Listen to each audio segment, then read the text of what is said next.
இல்ல சங்கரே, ஏன்னா இவ்வளவு டிராபிக்? கும்பமேளா பார்க்க வந்தோமா இல்ல கும்பலா டிராபிக் ஜாம் பார்க்க வந்தோமாடா? நான் தான் குற்றாலம் போலான்னு சொன்னேன்ல, நீ தான் கும்பமேளா போனோம் அந்த மேளா போனோம்னு சொல்லி கூட்டு வந்த. இப்ப பாரு 300 கிலோமீட்டருக்கு டிராபிக் இருக்கா. இப்பதான் நியூஸ்ல பார்த்தேன். ஏன்னா சொல்ற 300 கிலோமீட்டர் இருக்கா? வரும்போது உளுந்தூர்பேட்டை டோல்கேட்ல 5 நிமிஷம் அதுக்கு அந்த கத்துனா இப்ப இங்க என்ன பண்ணுவ? நின்னுதானே ஆகணும். ஐயோ நம்ம மதுரை வரைக்கும் வேற போகணுமேடா. இது வேலைக்காகாது. நீ வண்டியை நிறுத்து, நான் முன்னாடி நடந்து போயிட்டே இருக்கேன். டிராபிக் தாண்டி வந்து என்ன பிக்கப் பண்ணிக்கோ. பா இருப்பா, ஏன் அவசரப்படுற? இல்ல நிப்பாட்டு. உண்மையாதான் நான் சொல்றேன். நான் இறங்கி முன்னாடி நடந்து போயிட்டு இருக்கேன். நீ வண்டி எடுத்துட்டு பின்னாடியே வா. ஆமா, இப்ப நம்ம 100 கிலோமீட்டர் ஸ்பீட்ல போயிட்டு இருக்கோம். வண்டியை நிப்பாட்ட. ஆல்ரெடி டிராபிக்ல நின்றுட்டு தானப்பா இருக்கோம். இறங்கி போப்பா. என்ன ஒரு பேச்சுக்கு சொன்னா இறங்கி போ சொல்லிட்டான். The 1 month later.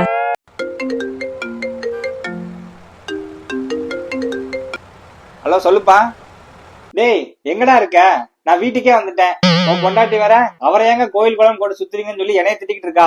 பா அவ தொல்லை இல்லாம ஜாலியா இருக்குன்னு மறுபடியும் யூட்டனை போட்டு வாண்டடா டிராபிக்ல மாட்டிக்கிட்டேன்ப்பா. என்ன முடிதான் கொஞ்சம் வளர்ந்துருச்சுப்பா.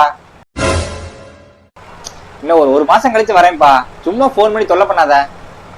ஆஹா, இப்படி ஒரு அருமையான ட்ரிப்பை நம்ம மிஸ் பண்ணிட்டோமே. மகனே என் மகனே, இந்த மரத்தில் தோன்றி